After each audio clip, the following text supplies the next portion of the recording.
Salut les marques, salut les stars, bienvenue dans Catch Up, je suis Ringside, vous écoutez le podcast qui transpire le catch. Ici, toutes les semaines, on résume et on analyse les émissions phares de la WWE. On va parler catch pendant une petite heure. Voilà, la grande semaine de WrestleMania est finie. On a déjà eu Monday Night Raw, NXT, tout ça c'est dans la boîte, les reviews sont sortis, c'est disponible sur notre page YouTube et puis sur toutes les bonnes plateformes de podcast. Aujourd'hui, on se retrouve pour SmackDown et pour m'accompagner pour cette belle analyse de ce SmackDown historique, l'inimitable Raphaël. Comment ça va, Raphaël ? Eh ben écoute, ça va bien. C'est vrai, tu as raison de le préciser. Je n'ai jamais été imité par Nicolas Canteloup jusqu'à présent. Mais ça va bien, je le vis bien quand même. Et j'espère que tu vas bien, toi, Ringside. À moins que ce soit Nicolas Canteloup qui me parle. Ou Laurent Gérard. Ou est-ce le vrai Ringside ? Comment savoir ? Si c'était Laurent Gérard ou Nicolas Canteloup, tu les aurais reconnus. Parce que généralement, quand ils imitent quelqu'un, on reconnaît quand même. C'est vrai, on va voir. Qui c'est qui a gagné le Royal Rumble 2000 ? Undertaker. Oui, en même temps, je pose la question. Parce que c'est hostile. Tu sais, moi et les dates. Bon, c'est bien toi, Ringside. Je te crois. C'est bien moi. Ouais. Ça va moyen. Hein. C'est un peu le blues post-mania là, hein. Post-WrestleMania. Bah, c'est un peu facile, ça. Hein. On s'y attendait, hein. Ouais. Là, ça tape fort. Hein. On a eu ce merveilleux show en public, 2 soirées incroyables. Bah, ça aussi, vous avez les reviews qui sont dans la boîte. NXT Takeover aussi, les reviews sont dans la boîte. Alors, c'était magnifique, hein, WrestleMania, le retour du public. On était heureux comme des enfants, mais ce compte public n'est pas resté. Ben non, ils sont rentrés chez eux, ces cons-là. Les étoiles qu'on avait dans les yeux sont reparties dans le ciel nocturne. Et nous revoilà dans le Thunderdome.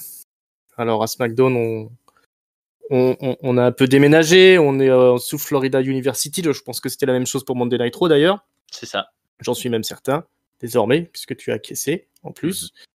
Voilà, donc moi je suis triste. Hein. J'ai regardé Monday Night Raw, c'était nul. J'ai regardé NXT, c'était nul. J'ai même essayé de regarder la All Elite Wrestling, c'était nul.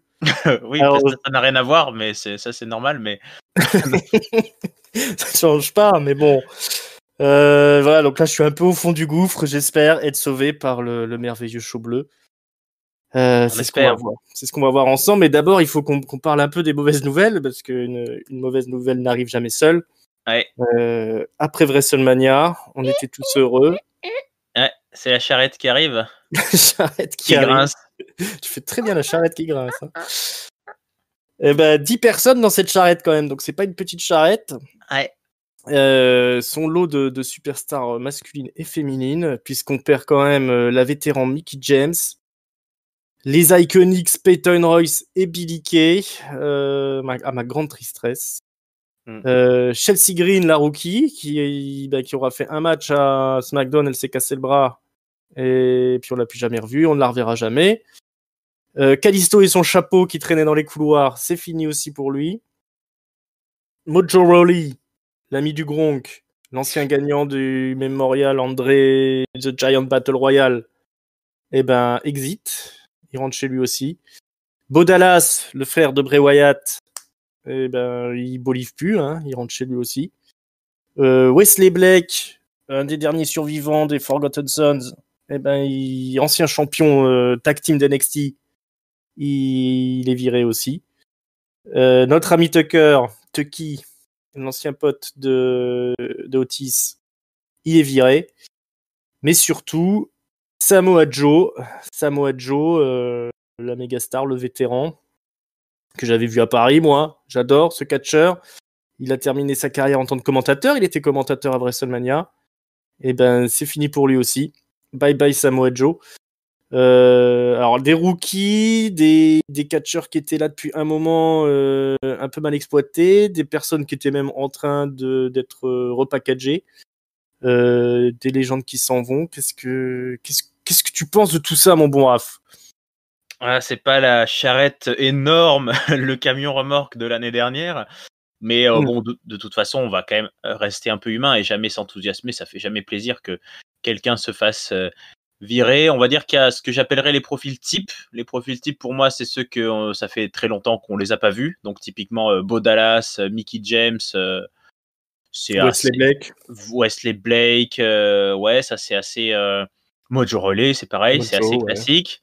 Mojo Rawley, bon, c'est pas celui que je vais pleurer le plus. Hein. Effectivement, le Andre the Giant, je pense que c'est son seul titre de tout NXT. À moins qu'il... Il a dû être champion tag team. Hein. Champion avec Zack Ryder. Ouais. Avant que Zack Ryder se pète le genou. Peut-être bien. Et je crois qu'ils sont obligés de relâcher les ceintures. Ah ouais, peut-être. Mais je suis pas sûr. Je suis même pas sûr. Mais je vais essayer de regarder. Mais fact-checking. Mais si vous m'entendez, cherchez sur Internet. Ouais. Pour moi, celles qui sont très surprenantes, c'est les Iconics, parce que Peyton Royce avait l'air... on avait eu l'impression qu'il les avait splittés juste parce qu'il voulait Peyton Royce en solo. Et un peu comme ils ont fait d'ailleurs pour Tucker et Otis, donc du coup ça a profité à l'un, ça a fait perdre l'autre, mais là ça fait perdre les deux, c'est bizarre. Billie Kay, c'est assez cruel, hein, c'est ce que je disais sur le Discord, mais moi je suis je tiens le catch-up Instagram, donc je follow ces jeunes femmes, et il y a quelques jours, Peyton Royce, elle avait mis une mignonne photo d'elle avec Billie Kay dans ses bras à WrestleMania en mettant en légende trop contente, ma copine va être à WrestleMania, enfin on reconnaît son talent, elle qui me fait tant rire, c'est une des personnes les plus drôles que je connaisse. Et bon, Billie Kay était effectivement en tag team avec Carmella à WrestleMania, dans un match, on va dire, secondaire. Et c'est assez surprenant que ça arrive si vite, en fait. Après Kalisto, bon, ça m'étonne moins, c'est pareil, c'est un peu le fond de tiroir. Et sinon, quand même, effectivement, le gros coup de tonnerre, et qu'on n'attendait pas du tout, c'est Samoa Joe. Alors, on saura peut-être un jour ce qui s'est passé. Il était, je trouve, j'ai l'impression, très très bien vu par tout le monde en tant que commentateur. Je crois que c'était Mick Foley, Steve Austin qui avaient tweeté qu'ils aimaient bien Samoa Joe en commentaire. Moi, le seul truc que je vois, c'est un peu comme il y a pu avoir les conflits avec Daniel Bryan. C'est des histoires de on te laisse pas catcher, mais moi je veux catcher, mais les médecins disent que non. Alors peut-être qu'il va partir pour aller dans une fédé où les médecins sont moins regardants, je ne sais pas. Mais c'est dommage parce que ce mec-là a fait courte carrière, on peut dire, à la WWE, si on compte pas trop le passage NXT. Il a eu qu'un seul titre US de mémoire de courte durée. C'est pas celui qui perd contre Ricochet d'ailleurs, ou un truc comme ça, ou il gagne contre Ricochet. Non, il le perd contre Ricochet, je pense. C'est possible qu'il l'ait perdu contre Ricochet. Je crois qu'il le perd contre Ricochet et que Ricochet le perd contre AJ Styles après. Il y a eu un truc comme ça. C'est fort possible. Au moins qu'il l'ait perdu contre AJ. Ouais, je sais plus. Mais en tout cas, je suis assez triste parce qu'à la fois je les mets en tant que commentateur, et en plus, c'est la douche froide parce que quand on a vu qu'il n'était pas commentateur à Raw, moi j'ai cru que... Tu pensais que c'était reparti? Ouais, moi je pensais que c'était parti. Je pensais que là on allait commenter SmackDown et qu'on allait dire oh là là, tout d'un coup, alors que Roman Reigns est en pleine promo, la musique du Samoan, la guerre des Samoans qui reprend. Moi je pensais qu'on y était, quoi. Donc non, bien triste. Ouais, bien triste. Samoa Joe, moi c'est un de mes catcheurs préférés. Comme je disais, j'ai eu de la chance de le voir à Paris. De ce que j'avais entendu, il était quand même assez satisfait. Du moins, ça ne le travaillait pas trop de revenir catcher. Il y avait quand même visiblement, il était quand même affaibli physiquement. Il a enchaîné beaucoup de blessures, et je crois alors bizarrement au pouce, mais qui avait du mal à guérir. Il était plutôt satisfait de sa position de commentateur. Apparemment, il faisait aussi des voix dans des dessins animés et des choses comme ça, du doublage. Il s'était lancé un petit peu là-dedans. Donc, je pense simplement que, visiblement, il n'était pas prêt à remonter dans le ring, et que un commentateur au salaire de Samoa Joe, c'est peut-être un peu cher. Oui, peut-être. Voilà. Alors, j'espère que sa carrière est pas totalement finie. J'aurais aimé le voir faire beaucoup plus à la WWE. Parce que même limité dans le ring, je pense que c'est une excellente promo, et qu'il est crédible pour même aller affronter un champion, faire le même event, même s'il va peut-être plus sortir un match aussi impressionnant que ce qu'il a pu sortir quand il était soit à la TNA, soit à la Ring of Honor. C'est un mec qui a fait des très très gros matchs quand même, Samoa Joe. On a vu que très peu de ce qu'il pouvait faire à la WWE, même si il s'est quand même imposé dans le roster. Je pense que assez rapidement, on s'est quand même rendu compte que c'était un mec avec qui il fallait compter. Mais ouais, c'est une grosse déception. Je suis assez triste, moi, de la plupart des choix, parce que pour moi, c'était des catcheurs qui avaient tous du potentiel. Il y avait moyen de faire quelque chose avec. Même un gars comme Wesley. Même Mojo, moi je trouve que Mojo pour ce que j'avais vu comment elle s'appelait cette émission qu'ils avaient fait dans les coulisses d'NXT, Breaking Ground. Grounds, ouais. Ouais, on le voyait faire des promos aussi comme ça à l'arrache devant les spectateurs. Il avait quand même quelque chose. Il tenait le micro mieux que beaucoup. Hein. Mojo, maintenant effectivement, il avait ce personnage de gros benet, de gros beauf américain. Moi, je suis pas contre avoir un personnage comme ça dans le roster, même si je peux pas guère m'identifier au mec, quoi. Mais ça me dérange pas d'avoir des personnages variés. Ouais, je trouve que moi ça m'inquiète de voir que la WWE n'arrive pas à faire quelque chose d'un mec comme ça, qui est énergique, qui sait parler au micro et qui a un physique quand même impressionnant. C'est pareil pour les filles. Voilà, vous savez que moi j'aimais beaucoup Billie Kay. Peyton Royce, même si elle n'était pas particulièrement excellente dans le ring, il y avait de quoi faire. Pour moi, il y a d'autres catcheuses qui auraient pu être virées avant elle. Voilà, Kalisto, je suis triste aussi. Moi, je lui faisais de mal à personne. Kalisto, il était marrant avec son petit chapeau. J'aurais bien aimé le revoir dans le ring. Il fait toujours des super matchs, Kalisto. Bah ouais, quand même là. Ouais, pour moi, tous, il y avait moins Tucker. C'est quand même dommage de le faire monter jusque là pour. Bah oui. Un repackaging aussi, même en homme de main ou en truc comme ça, tu vois, il peut toujours servir, quoi. Mais bon, c'est la dure loi de la WWE et je te confirme qu'effectivement Samoa Joe a bien perdu son titre contre Ricochet. Ah voilà. Voilà, donc c'est. Samoa Joe, moi je l'aurais bien vu, presque. Il aurait pu être manager aussi. Tiens, par exemple, on va en parler, hein, mais les histoires de montée des NXT qu'on attendait ou qu'on n'attendait pas.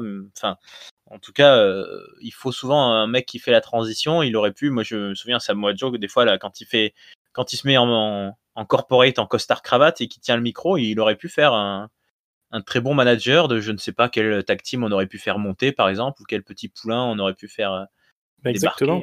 débarquer. En plus, ouais, effectivement, en costard, c'est un des mecs qui porte mieux le costard, bizarrement, Samoa Joe. Ouais. Dans le ring.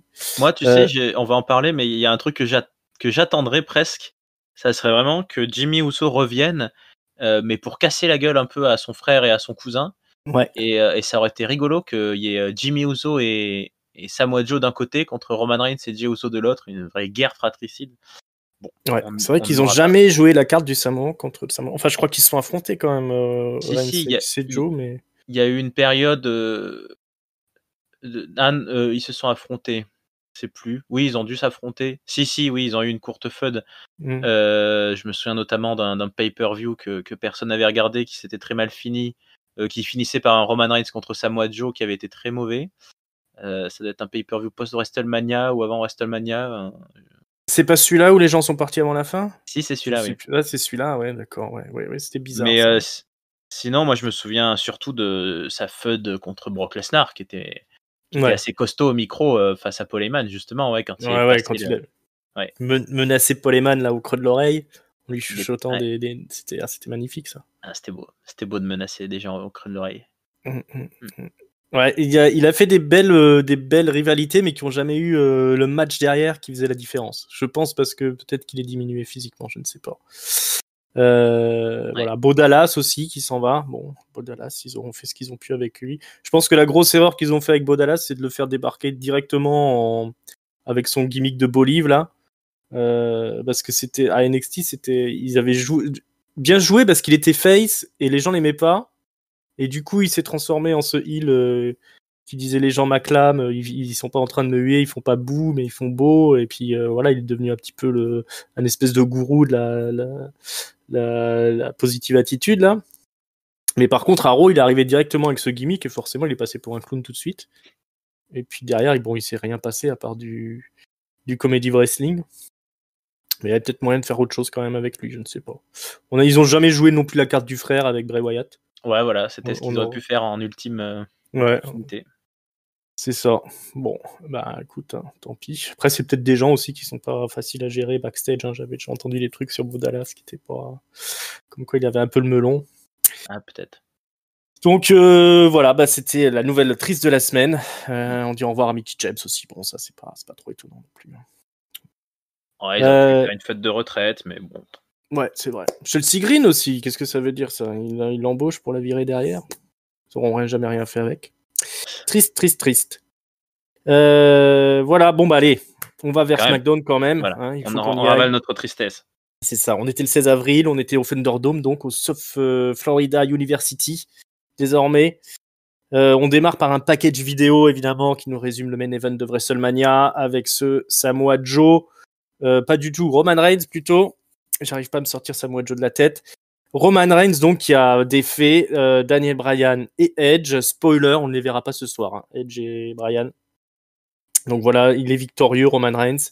Dominateur, c'est lui le patron. Et on nous annonce qu'on a un nouveau commentateur pour accompagner Michael Cole. C'est ce bon vieux Pat McAfee que vous connaissez si vous êtes un habitué du pré-show, des pay-per-view ou alors de NXT, puisqu'il a participé notamment à un War Games contre l'Undisputed Era. Il avait monté Pete Dunne. Voilà, Pete Dunne et la team 1-2. Les deux Anglais là. Non, il y a un Anglais dans l'histoire. Et Danny Burch et Oni Lorcan. Voilà. Les messieurs propres. Exactement. Qu'on verra peut-être un jour dans le main roster. Je ne sais pas. Mais en tout cas, on voit Pat McAfee donc, qui sera arrivé dans le main roster avant Adam Cole, hein, avec qui il avait une rivalité et un match. Pat McAfee qui vient du football, je crois qu'il vient de la NFL. C'est ça. Et qui est, ma foi, plutôt pas mauvais au micro. Hein. Il avait été pas mal encensé par ses performances à NXT où il avait fait des grosses promos.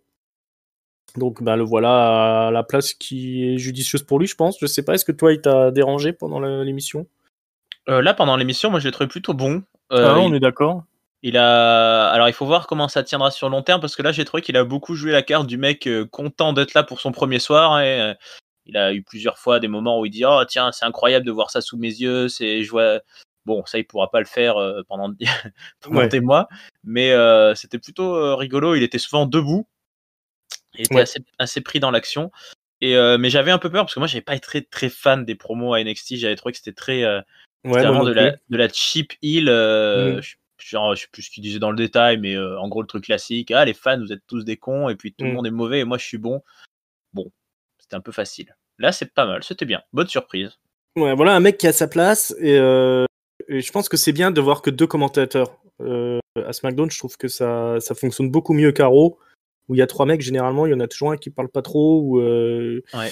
voilà, le ping-pong est plus simple avec deux commentateurs. Je sais pas pourquoi la WWE il s'évertue à en mettre trois à chaque fois. C'était pas comme ça dans le temps et ça fonctionnait bien mieux. En tout cas, voilà, il a mieux fonctionné que le nouveau commentateur de Monday Night Raw. Hein. C'était quand même c'est vrai. moins cool. On démarre le show avec le champion de l'univers, Roman Reigns, qui débarque accompagné de son avocat Paul Heyman et du cousin Jey Uso. Celui qu'on appelle le main event désormais, Jey Uso. Il explique qu'il a attiré l'attention sur SmackDown. Hein. Il y a beaucoup de nouveaux téléspectateurs. Et il propose justement à Paul Heyman de raconter un petit peu qu'est-ce qui s'est passé à WrestleMania. Donc Paul nous raconte un peu les adversaires vaincus de WrestleMania. Donc Edge, qui est un Hall of Famer, Daniel Bryan, qui est ancien champion et également marié à une Hall of Famer. Ça, c'est du CV. Ouais, ça, c'est du CV. Je me dis, pourquoi il raconte ça ? Bref, en tout cas, Roman Reigns est le nouveau, enfin, toujours le patron, le chef de la tribu. Roman nous explique que personne ne veut l'affronter. Voilà, il se compare à Babe Ruth. Il dit que voilà, il a fait un méga home run à WrestleMania. Tout le monde a peur de lui.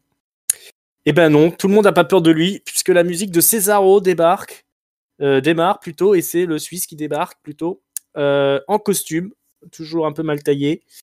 Il vient nez à nez avec Roman. On sent que le défi est lancé. Il va pour prendre le micro, mais les autres se cassent en fait. Roman Reigns, c'est le snob, concrètement. Avec ses amis, ils s'en vont, ils le prennent pas au sérieux, hein, visiblement. Donc Cesaro, il reste un petit peu tout con dans le ring. Et il va aller voir les officiels, Adam Pearce et Sonya Deville. Il dit, moi, qu'est-ce que c'est que ces conneries ? Qu'est-ce que vous avez vu, ce fils de pute, là, de Roman Reigns ? Moi, je veux un match contre lui, même si le titre, il est pas en jeu, je veux me battre avec lui. C'est Sonya Deville qui prend la parole un peu à l'arrache. Elle s'impose face à Adam Pearce et elle lui dit, écoute, je vais aller parler à Roman et puis on va voir ça. Et donc, visiblement, c'est pas impossible que pour ce soir, on ait un match entre Cesaro et Roman Reigns. Et entre-temps, on nous remonte le UFO, la prise de Cesaro sur Seth Rollins, où il le fait tourner autour de sa tête. Voilà, qu'est-ce que tu as pensé de ce début de show et avec visiblement une feud qui démarre entre le Samoan et le cyborg suisse? Ouais, ben toujours énorme promo de Roman Reigns, je trouve. De la famille Reigns, très solide. Bon, même si c'est vrai que ça fait un peu bizarre d'entendre dire que Daniel Bryan est marié à une Hall of Fameuse, c'est du mal à notre petit cœur. C'était pas mal d'avoir Paul Heyman qui parle un petit peu de temps en temps pour nous dire effectivement, voilà que ce qu'ils nous ont dit, et c'était plein de violence et de mépris et tout, c'est que voilà, on avait affaire à deux multiples champions du monde, Hall of Famer potentiels, super-héros, etc. Et que Roman Reigns les a démontés, cassés en mille morceaux, qu'il a fait le pin sur les deux et qui s'est barré. Donc c'était dit avec beaucoup d'aplomb, de force, et c'est toujours aussi impressionnant. Après, il y a eu cette petite minute un petit peu longue où il a dit bon bah personne me défie, plus personne. Allô, personne, personne. Personne, j'ai dit personne. Et là, t'es là, bon, bah, quelqu'un va arriver, quoi. C'est assez prévisible. Par contre, je m'attendais pas vraiment à que ce soit Cesaro si vite, donc c'était bonne surprise. J'ai trouvé ça assez rigolo, ce moment où il se toise, et j'avoue que j'étais impressionné par Cesaro, du coup. Je pense qu'on n'avait jamais vu Roman Reigns et Cesaro face à face, et en fait, je me suis dit que le Suisse était plus costaud que je pensais, puisqu'il est plus grand que Roman Reigns, qui est quand même pas dégueu. Et donc, je me suis dit, ah ouais, quand même, si, il peut tenir, en fait. Parce que pour moi, Cesaro était pas si grand que ça. Il était athlétique, mais il était pas si monstrueux. En fait, il est vraiment monstrueux. Et je me suis dit, là, c'est intéressant. Et puis voilà, un peu comme à Raw, où on a vu débarquer tous les gagnants de WrestleMania, là, les Orton, Braun Strowman et tout. Bah là, c'est un des grands gagnants de WrestleMania qui arrive. Donc, on n'a pas les losers du pay-per-view précédent qui deviennent challengers de celui d'après de suite, là. Non, là, c'est un vrai gagnant, donc tant mieux. On surfe sur la vibe Cesaro, moi je suis content. Ouais, c'est la suite du push de Cesaro, une belle victoire à WrestleMania contre Seth Rollins, on vous rappelle. Net, clair, sans bavure. Et donc le Suisse, là, qui vient défier le champion. Effectivement, j'ai bien vu qu'il était plus grand que Roman Reigns, c'est aussi ce qui m'a sauté aux yeux. C'est un peu dommage qu'ils aient pas fait cette rivalité quand Cesaro était quand même plus costaud. Et là, il a un peu fondu ces dernières années, mais en même temps, c'est peut-être mieux pour sa santé. Mais ben voilà, on va avoir, je pense, une feud qui démarre assez sérieuse entre les deux. Et ben on est bien content. Il faut compter à comment continuer à pusher Cesaro. Oui, il n'y a pas de raison. Ouais, tout quand même assez étonné de l'absence des deux challengers. Ouais. Et d'ailleurs, Paul Heyman l'a dit, en gros, Roman Reigns, il est revenu de WrestleMania champion, et les deux autres, ils sont même pas revenus de WrestleMania. Donc dans ma tête, j'ai eu l'image de Edge et Daniel Bryan toujours défoncés au milieu du ring. Tout le monde a éteint les lumières, passé le balai. C'est 5 jours plus tard. ils sont à la maison, ils mangent de la soupe. Ouais, écoute, c'est ça, quand on n'a plus l'âge et qu'on veut jouer avec les jeunes. Parce que Drew, lui, il est revenu. Drew, il est revenu tout de suite. Est-ce qu'on ça confirme peut-être le statut de part-timer de Edge et tout doucement de Daniel Bryan. C'est mauvais calcul quand même, parce que derrière, quand ils vont revenir, peut-être qu'on les acclamera pas autant que s'ils étaient revenus là tout de suite et qu'ils avaient rebondi. On peut leur laisser une petite semaine de répit, mais ça serait très bizarre qu'on se rende compte que finalement Edge est part-timer. Pour le moment, on lui a laissé le bénéfice du doute, puisqu'il s'est pété le triceps très rapidement l'an dernier, mais si c'est que pour revenir à Money in the Bank ou SummerSlam, faire des matchs de gala, non, j'espère pas quand même, Edge. Ouais. Ah ouais, moi j'ai envie de le voir affronter tout le monde là. Il a quand même tenu tout le Royal Rumble, on nous a teasé des affrontements avec tout le monde là, donc on veut voir la suite. Ouais. On crase les doigts, on verra, parce que cette carte maintenant du part-timer Hall of Famer qui revient pour un dernier match, on va pas pouvoir nous la sortir à chaque fois. Là, ça a fonctionné parce que bon, ils sont partis sur la triple frite et on a quand même on a compris que c'était pour mettre encore plus over Roman Reigns et finir de l'imposer comme le vrai patron de la WWE. Mais maintenant c'est lui le patron, il n'y a plus de raison d'utiliser des vieux pour essayer de lui apporter de la crédibilité. Donc là, maintenant, effectivement, il va falloir trouver des concurrents à Roman Reigns et puiser dans le roster qu'on a et puis chez les part-timers. Je pense que c'est impératif maintenant. Le jeune Otis, le gamin, il arrive accompagné au ring de Chad Gable. C'est ce qu'on appelle l'Alpha Academy. C'est cela, on les appelle ainsi. C'est comme ça qu'on les appelle. On a une petite vidéo qui nous rappelle que Chad Gable a transformé Otis en monstre destructeur. Et ce soir, Otis va affronter Rey Mysterio, accompagné de son fils, Dominique, le rejeton, comme on l'appelle. On a un petit tale of the tape, comme on dit, avec, où on voit un peu le poids, la taille, les coups spéciaux, les spécialités des lutteurs, comme on a généralement à l'UFC. L'UFC Mixed Martial Art, pas l'association des consommateurs. Et on découvre que, crois-le ou non, Otis est plus gros que Rey Mysterio. Et si, ouais. J'avais pas calculé, moi. C'est bien qu'ils aient montré. Donc voilà, c'est sur cette information qu'on démarre le match. Et donc on a la puissance d'Otis contre la rapidité de Rey. Ça se fout sur la gueule dans tous les sens. Il y a Otis qui va bloquer un crossbody de Rey Mysterio et l'écraser au sol, comme il sait si bien le faire. Il va tenter ensuite son Flying Bulldozer, là, son gros splash depuis le coin du ring, mais c'est esquivé par Mysterio, qui va placer Otis en 619. 619, il va se relever Otis, repartir, mais Mysterio va lui refaire un dropkick dans les jambes, ce qui fait qu'il va se retrouver à nouveau en position de 619, Otis. Cette fois-ci, ça ne pardonne pas. 619 dans la gueule. Et après, Mysterio passe dans le coin du ring sur la 3e corde. Otis va essayer de l'attaquer. Mais Mysterio se jette en avant et il le piège Otis dans une espèce de crucifix roll-up. Et le piéger, lui coincer les épaules au sol. 1, 2, 3. Et c'est la victoire de Mysterio. Défaite d'Otis, donc du coup, les Mexicains qui savourent la victoire entre père et fils. Une déconvenue un petit peu pour le jeune Otis. Ça t'a plu ce petit match de bas de cartes, on va dire? Eh ben plutôt, ouais, j'ai trouvé ça plutôt agréable. Je suis vraiment satisfait du in-ring et du personnage d'Otis depuis qu'il est dans cette académie. Il est plutôt sympathique.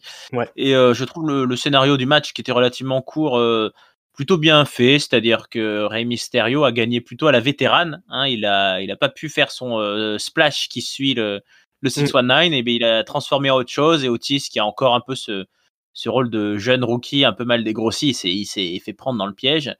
Donc on continue, tout ça c'est la scène tag team, on le rappelle, voilà, puisqu'ils étaient dans les tag team match au SmackDown de la semaine dernière, là, ce qu'ils avaient appelé le WrestleMania SmackDown. Donc à mon avis, on va les recroiser avec d'autres équipes. Voilà, le résultat est plutôt correct, je trouve, pour donner envie de revoir tout ce beau monde. Après, c'est vrai que de Dominique, on le voit moins catché, je trouve, depuis quelques temps, mais bon, il doit être content d'être avec papa, et puis ça crée un peu de... voilà, ça crée une tag team, et puis ça crée un petit peu plus de personnages à Rey Mysterio, parce que sinon, tout seul, depuis 40 ans qu'il est là, ça commencerait à tourner en rond, mais là, voilà, il y a cette histoire-là de père-fils, donc c'est pas mal, je trouve. Ouais, écoute, c'est bien goupillé, le match était bon. Rey Mysterio, il est encore incroyable, je trouve, pour son âge. Même sans compter son âge, je dirais, on dirait un jeune, quoi, quand il catch. Et j'aime beaucoup Otis en version grosse brute. Et on est content que Chad Gable ait évité la charrette, quand même. Je suppose que ça l'a sauvé, l'Alpha Academy, je pense. Oh oui, je pense. Voilà, on a hâte de voir la suite. 3 minutes. Ouais, 3 minutes, mais des fois, ça suffit en weekly. Il n'y a pas de raison de faire plus sur une histoire comme ça. L'histoire qu'il fallait retenir, c'est que Rey Mysterio, il a de l'expérience et il sait comment déjouer quelqu'un, même s'il n'arrive pas à le battre au niveau de la puissance, quoi. D'ailleurs, il l'a fait toute sa carrière. Donc, il y a encore du boulot pour Otis. Mais avec l'aide de Chad Gable, ça devrait aller dans les semaines qui viennent. En tout cas, voilà, c'était joliment troussé. Grosse news, on nous annonce que ce soir, Roman Reigns va affronter Cesaro. Ça, c'est juste après la pub. On nous remontre une image de WrestleMania, le UFO de Cesaro sur Seth Rollins, où il le fait tourner comme ça, pendant un bon moment. On a une interview de Kelly Braxton qui interviewe Paul Heyman. Elle est à moitié à poil, Kelly Braxton, ce soir. Et Paul Heyman nous rappelle que Roman a gagné à WrestleMania. Il se moque un peu de Cesaro, qui n'est pas du tout du niveau de Roman Reigns. Il a décidé de tuer la rivalité dans l'œuf. Hein, il dit on va pas y rester 3 heures sur cette rivalité avec Cesaro. On va lui donner ce qu'il veut tout de suite ce soir en main event. Cesaro affronte le main event Jey Uso. Et oui, c'est pas Roman Reigns contre Cesaro, ce sera Cesaro contre Jey Uso ce soir. On nous a bien eu. Pas trop déçu toi de pas avoir le match tout de suite? Non, en fait, j'aurais même préféré ne pas l'avoir tout de suite, ce match. Par contre, effectivement, j'ai pas compris ce passage de la technique où ils nous ont marqué Roman Reigns versus Cesaro. En plus, ils ont marqué Up Next, ce qui d'habitude ouais, veut Up dire. Next, c'était pas pour ce soir, oui, c'était tout de suite après normalement. Ouais, et donc en fait, non. Donc là, il y a eu un petit botch, je pense. Et j'ai bien aimé ce qu'a dit Paul Heyman. Alors, ce qui je trouve un peu dommage, c'est qu'il n'ait pas glissé une petite phrase sur leur passif. Il a quand même été entraîneur de Cesaro pendant un court passage. Mais sinon, sinon, il a un peu dit ce qu'il avait dit sur le ring, hein, que Roman Reigns a un pédigré exceptionnel, là maintenant un gros tableau de chasse, et que Cesaro, il a le physique, mais il n'a pas c'est pas une attraction comme il a dit, donc c'est pas une star. Bon, après, comment dire, je trouve que ça commence à passer un petit peu la hype de Main Event Jey Uso parce que ça commence à être un peu classique. Que ce soit contre Edge, contre Daniel Bryan, contre Kevin Owens, on en a vu un paquet de Jey Uso qui Main Event SmackDown, souvent qui perd, et puis après, voilà, le mec qui bat Jey Uso, après il affronte Roman Reigns, donc ça, on sait que ça fait toujours des beaux matchs, mais ça commence à être un peu répétitif, je trouve, Main Event Jey Uso. Répétitif, c'est le mot. Hein. Je pense qu'effectivement, on peut dire ça. Surtout qu'il y a, à chaque fois, il y a peu de suspense. On sait qui va gagner, enfin, qui va le perdre plutôt. Ouais, je vois bien quand même Roman Reigns avoir imposé son cousin auprès des créatifs. Hein. Ouais. Je dis finalement, ce sera mon bras droit et il vous fera les main events toute la semaine. Bon. Soit, on enchaîne avec Sami Zayn. Il est à genoux. Enfin, il se met à genoux. Hein. Il est au milieu du ring, il se met à genoux pour nous raconter sa version de WrestleMania. Hein. Puisqu'il nous explique que voilà, on se souvient qu'il a perdu Sami Zayn contre Kevin Owens et il fait venir son ami Logan Paul, le YouTuber qui s'est pris un stunner de Kevin Owens, hein, Logan Paul. Donc voilà, justement, Sami Zayn nous explique que Logan Paul a été empoisonné par Kevin Owens, par Michael Cole, par tous les gens un petit peu de la WWE qui lui ont un peu lavé le cerveau, hein, ils lui ont insidieusement comme ça, hein, ils l'ont monté contre Sami Zayn. Et du coup, il nous explique que pendant le match à WrestleMania, il était inquiet pour Logan Paul, inquiet pour sa sécurité, pour sa santé mentale. Et c'est ce qui a permis à Kevin Owens d'avoir le dessus sur Sami Zayn et de remporter le match. Mais ce soir, il veut sa revanche, Sami Zayn. Et il appelle Kevin Owens, il dit amène-toi, ce soir Logan Paul il est pas là, j'ai l'esprit clair. Mais je sais très bien que tu n'oseras pas venir, Kevin Owens, dit-il. Et c'est juste à ce moment-là que la musique de Kevin Owens retentit. KO débarque, qui s'amène au ring. Et on a droit à un WrestleMania rematch. Alors Sami Zayn, il va d'abord jouer un petit peu l'anti-catch, hein, il va refuser le combat, aller à l'extérieur, mais Kevin Owens va tout de suite le prendre, lui écraser la tête sur la table des commentateurs, le ramener dans le ring. Là, il y a un match qui s'ensuit, avec un petit déroulé de chacun. Quand même une petite domination de Kevin Owens, au point que Sami Zayn va aller se faire décompter à l'extérieur du ring et perdre le match, donc par décompte à l'extérieur. Mais ça, Kevin Owens, il veut pas le savoir. Il va aller chercher Sami, il le ramène dans le ring et il lui place un stunner pour bonne mesure. Est-ce que ce sera le point final de cette feud? On l'espère parce qu'on n'aime pas quand ça traîne trop longtemps une fois que tout a été dit. Mais en tout cas, Sami Zayn, il est toujours à l'ouest, il est toujours parano. Il est pas redevenu pote avec Kevin Owens. Est-ce que ça t'a plu, toi, ce rematch de WrestleMania? En tout cas, ça m'a étonné. Je m'attendais pas à ce que ce rematch-là ait lieu. Je pensais c'était le genre de feud qu'on avait un peu fait pour WrestleMania, pour avoir un peu le feel-good match et à laquelle on passerait. Mais c'est vrai que là, on est un peu coincé, je trouve, pour les deux.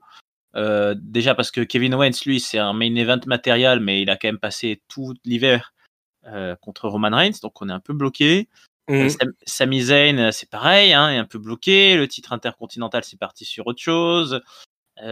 Bon, alors pourquoi pas continuer un peu les deux, mais c'est vrai que là, j'ai bien aimé l'affrontement tout en bon, des comptes à l'extérieur. Pourquoi alors sachant que donc c'est effectivement Sami Zayn qui réclame le match. Sami Zayn qui lui au moins est content de revenir au Thunderdome. Hein, et lui, il aime pas quand il y a des vrais fans. Lui, voilà, ça le déconcentre les vrais fans. Mais alors c'était assez drôle parce qu'il a quand même tenté plusieurs fois de s'échapper, Sami Zayn. Il a été plusieurs fois rattrapé par Kevin Owens qui lui a placé des sentons, un peu tout. Et ce qui m'a fait rire, c'est l'orgueil du catcheur évidemment, c'est qu'à chaque fois il kick out, Sami Zayn par contre il essayait de se barrer dans la foulée. S'il était vraiment vénère, il pouvait se laisser river les épaules, hein, le pauvre Sami.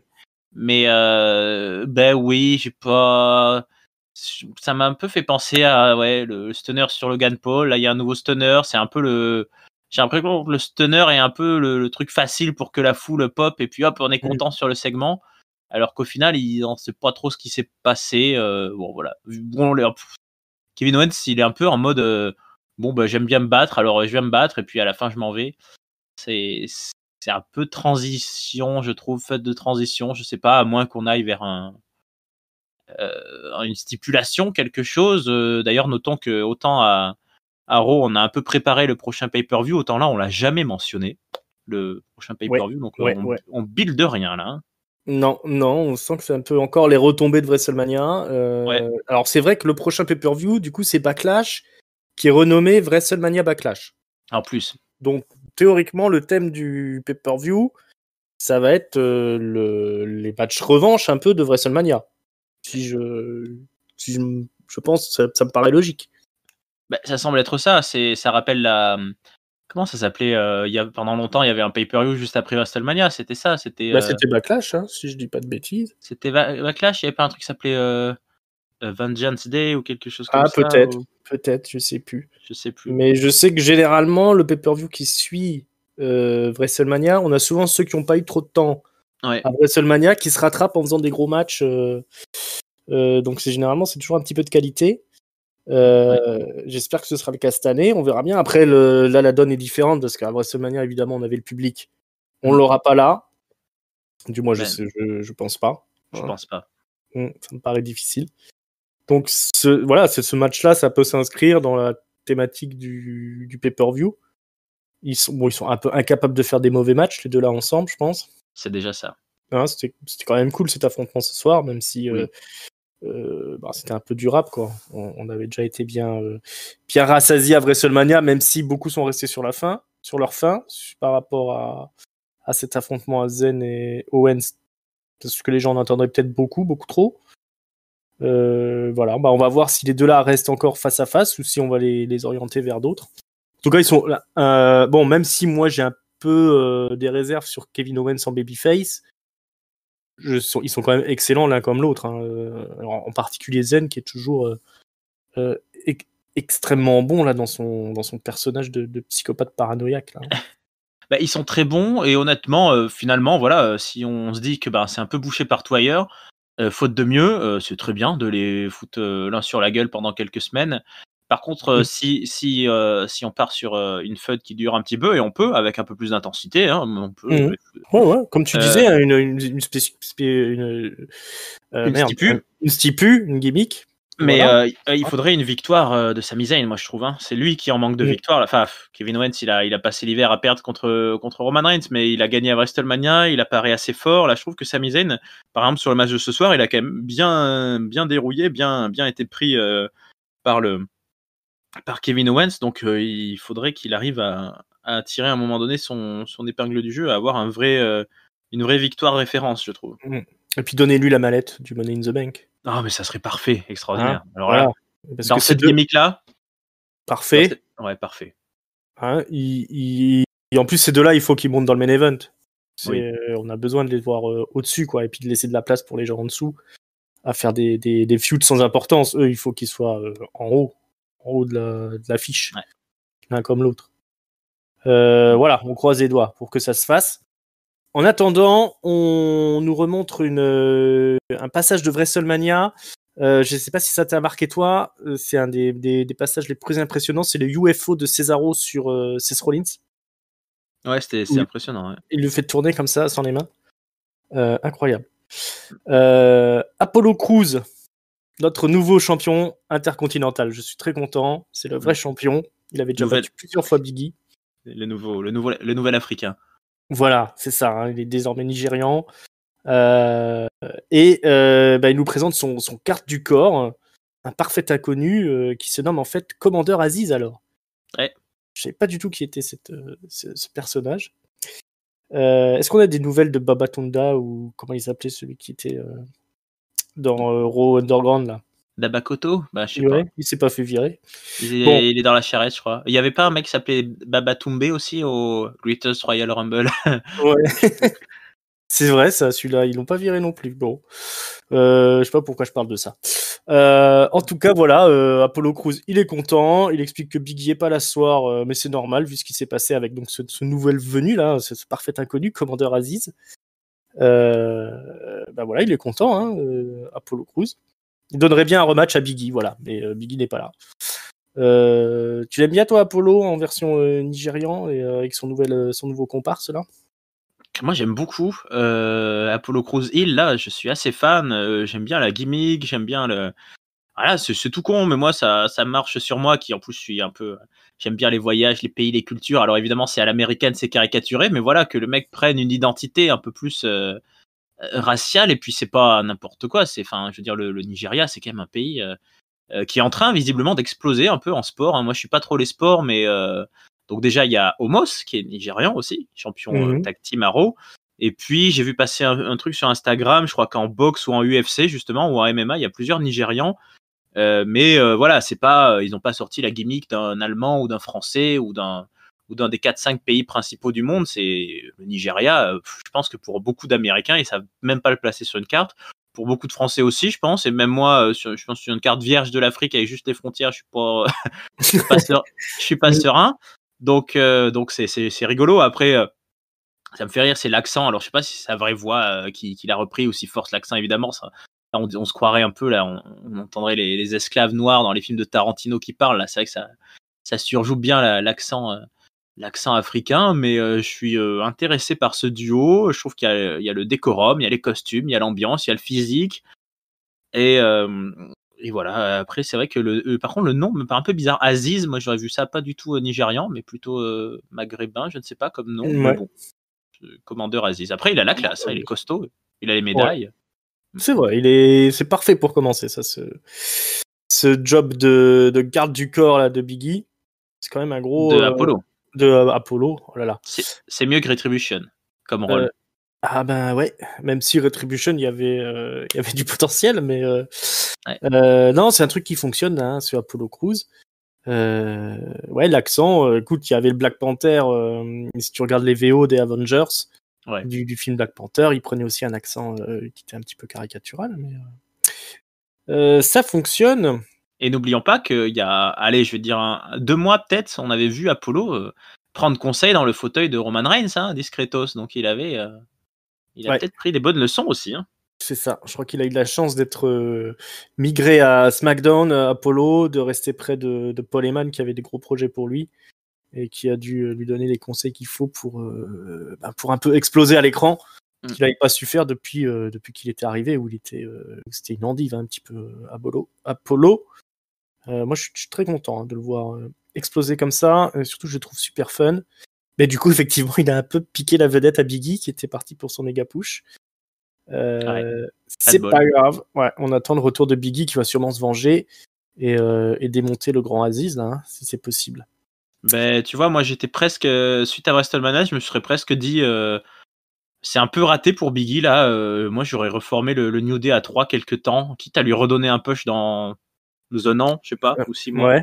Ouais. Je trouve qu'en solo là, il va falloir redonner un vrai gros élan là, et peut-être à mon avis le faire partir vers autre chose, parce que face à Apollo Crews, il n'a pas surnagé quoi. Il n'a pas été ultra dominant.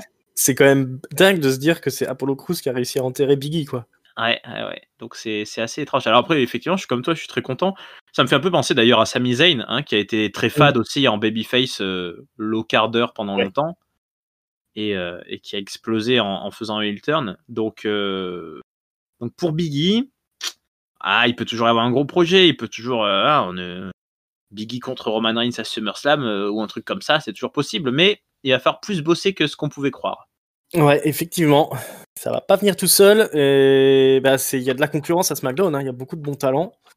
Donc on peut pas s'endormir sur ses lauriers, et surtout il faut qu'il y ait quelqu'un qui arrête d'accepter toutes les idées de Biggie, parce que son truc du mec sur le canapé qui mange des bonbons en pyjama, je sais pas si ça te met over ça, hein. Ça te met over quand c'est le Thunderdome, mais dans la vraie vie, je pense qu'il passerait plus pour un con qu'autre chose, hein, devant le public. C'est pas ce qu'on a envie de voir. Mais on va voir la suite, hein. En tout cas, il était pas là ce soir, Biggie.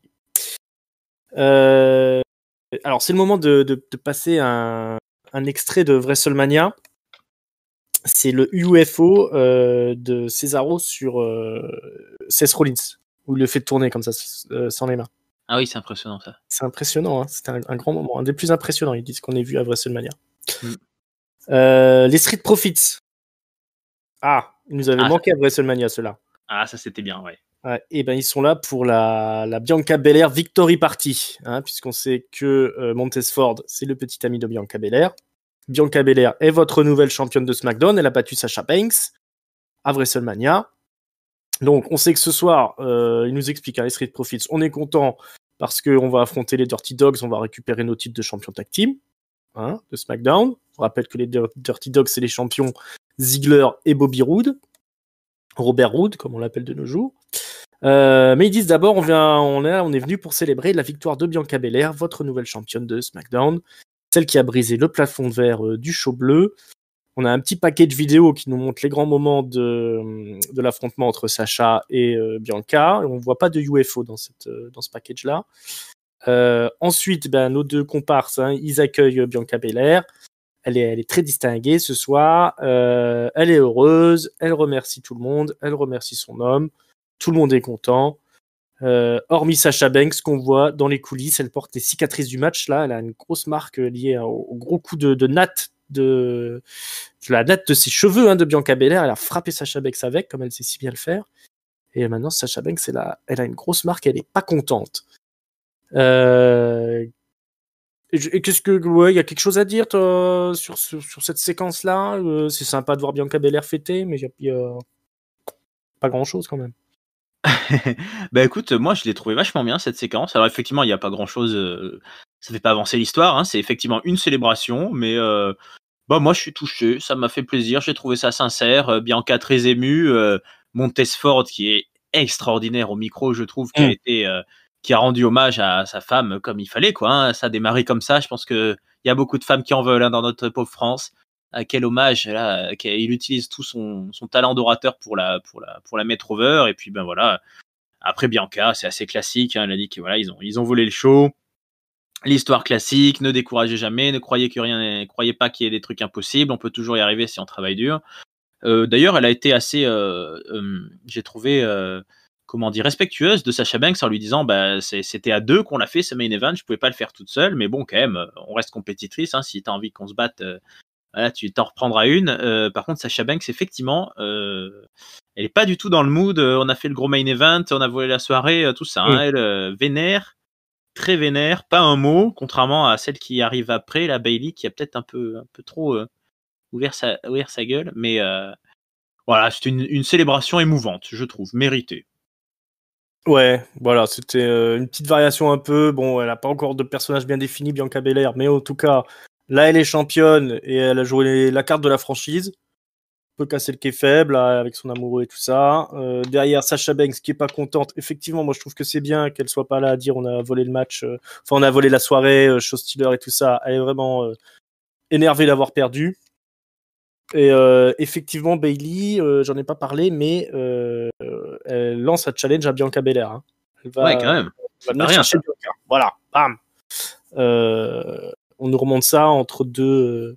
On nous montre cet extrait et c'est entre deux passages où on nous remonte le UFO de Cesaro sur Seth Rollins. Mais il le fait tourner comme ça là. Et il le fait tourner sans les mains comme ça. C'était à WrestleMania. Assez impressionnant. Entre deux séquences là, il y a Bayley qui vient effectivement lancer un challenge à Bianca Belair. Alors c'est pas Ding Dong Bayley, hein, elle était vénère, elle veut son match, hein. Souvenons-nous qu'elle avait, on avait eu le concours de force là, où Bianca Belair avait soulevé Otis et Tucker d'une seule main, je crois. Et je sais pas si elle les avait pas fait tourner au-dessus de sa tête. Ouais, c'est ça, dans un UFO, très impressionnant. Très impressionnant. Ouais, et ben voilà, on aura sûrement un Becky, enfin Bianca Bailey, incessamment sous peu. Ouais, tiens, pas de Becky Lynch depuis la fin de WrestleMania. Enfin, j'ai pas vu Raw en entier, mais je crois pas qu'elle soit arrivée à Raw. Non, c'est Charlotte qui était de retour. C'est Charlotte, voilà. Qui n'était pas vraiment partie, mais elle est de retour. Allez écouter notre review de Monday Night Raw, évidemment. Donc, les Street Profits affrontent les Dirty Dogs. C'est les Dirty Dogs qui gagnent. Alors, je t'avoue que j'ai pas trop suivi le match, ça avait l'air super.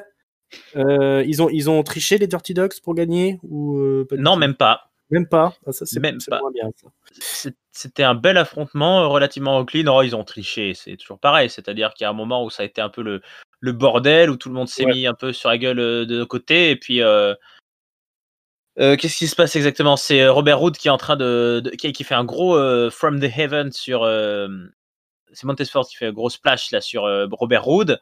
Et puis Robert Roode il roule dans le coin du. Enfin non. Montesford tente le tomber parce que d'habitude il gagne sur cette prise, mais Dolph Ziggler il brise le tomber. Robert Roode il a le temps d'aller glisser dans le coin. Montesford il s'acharne un peu sur Robert Roode parce qu'il est vénère, mais il voit pas qu'il y a le tag qui est fait, donc il prend le zigzag. Et puis voilà, je pense que ça fait longtemps. Non, j'en sais rien en fait, mais j'ai l'impression que ça fait longtemps que Dolph Ziggler il a pas gagné sur son bon vieux zigzag tout simple, son finisher des bons vieux temps. Donc relativement clean quand même, relativement clean. C'est pour ça que je me demande maintenant. Là, si les Street Profits, ils commencent pas à avoir grillé toutes leurs cartouches, quoi. Bah ouais, moi j'aurais bien vu reprendre le titre comme ça, out of nowhere. Ça leur aurait pas fait de mal. Je veux dire, c'est pas bien grave si les Dirty Dogs ils perdent le titre là maintenant. Mais bon, non, bah les Dirty Dogs conservent. Les deux vétérans là, qui sont solidement imposés dans la division tag team. Il va falloir faire un peu plus de la part des Street Profits pour aller leur chercher le titre. Par exemple, ils pourraient faire un UFO, faire tourner leurs adversaires comme ça autour de leur tête, comme l'a fait Cesaro. On nous le remontre, cette séquence. Je sais pas si tu te souviens, ça a marqué les esprits. C'est impressionnant. Ouais. C'est impressionnant. Alors, on nous confirme que Cesaro ira bien affronter Jey Uso. On voit Roman et compagnie là dans leur loge. Mais ce qui se passe ensuite, c'est un affrontement entre Natalya et Shayna Baszler. Ça, c'est du vrai main event. Ça, c'est du vrai main event. On n'avait pas vu ça depuis longtemps. Il y a Tamina du côté de Natalya, Nia Jax du côté de Shayna Baszler. Alors, je sais pas si tu as eu la même chose, mais moi, j'avais une version où il y a eu un test de sécurité de Rhode Island. J'ai eu la même chose, oui. Du système d'alerte d'urgence. C'était marrant. Je savais pas qu'on faisait des trucs comme ça. C'est le système d'alerte, tu sais, pour alerter les gens via la télévision. Bah, ils font des tests de temps en temps. En plein SmackDown. Bref, victoire de Natalya sur roll-up. Extraordinaire. Nia Jax veut attaquer Natalya, mais elle se fait repousser par Tamina. Je crois qu'on a déjà vu cette séquence la semaine dernière, mais je suis pas sûr. Pas tout à fait ça, mais un peu la même chose. Honnêtement, c'était un des meilleurs moments pour faire un test micro sono de Rhode Island, je trouve. Bien placé. Ouais, je sais pas où ils veulent en venir, parce qu'ils finalement ils ont perdu Natalya et Tamina à WrestleMania. Elles ont gagné le Tag Team Turmoil et puis elles se sont inclinées face aux championnes. Donc, ouais, on en a parlé avec l'ami tonton Chris à la review de Monday Night Raw, c'est-à-dire que ces championnes là, comme elles sont championnes, elles sont partout.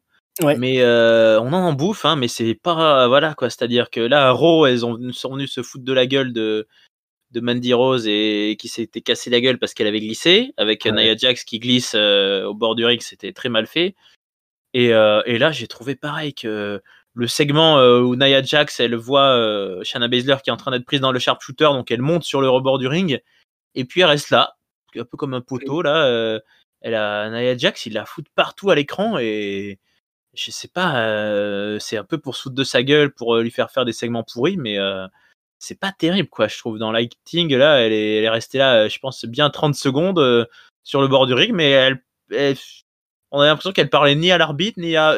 Elle était là, donc du coup ça a déconcentré les autres. Et puis bon, après il y a eu ce roll-up, mais ouais, les championnes, on les voit. C'était cette création de cette ceinture, elle donne de l'exposition pour le coup celle-ci. Ouais, ce règne-là, il leur aura permis d'être vu un peu partout. Alors c'est dommage, parce que c'est quasiment que pour faire des trucs nuls.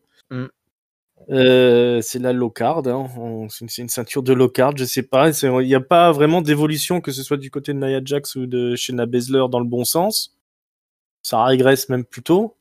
Ouais, parce que moi je me souviens quand elles prennent le titre contre, contre Sasha Banks et Bayley, ça c'était un gros match. Hein. Ouais. Mais en même temps, c'était contre Sasha et Bayley. Voilà. C'est quand même plus laborieux à WrestleMania, le match contre Natalya et Tamina, donc je pense quand même qu'ils ont été au maximum de ce qu'ils pouvaient tirer de Natalya et Tamina. On était contents, mais ça dure qu'un temps. Hein. Si c'est pour perdre à WrestleMania, c'est pas vraiment la peine de continuer. Voilà, le but c'était de mettre over Shayna Baszler et Nia Jax, ça a pas marché, c'est pas la peine d'insister. Peut-être partir sur autre chose. Hein. J'aurais bien voulu voir Mark Carmella et Billie Kay, mais ce sera pas du tout à l'ordre du jour finalement. Non.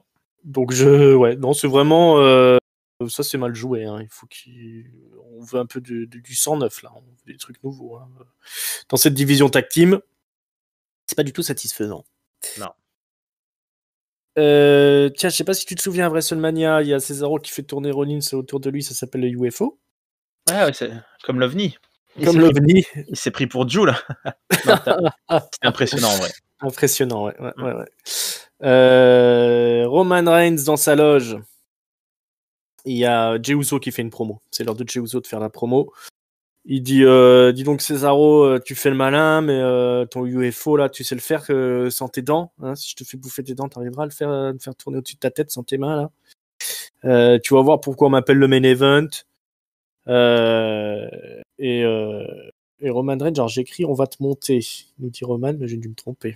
On va te montrer qui on est. Ouais, je montre. Ouais.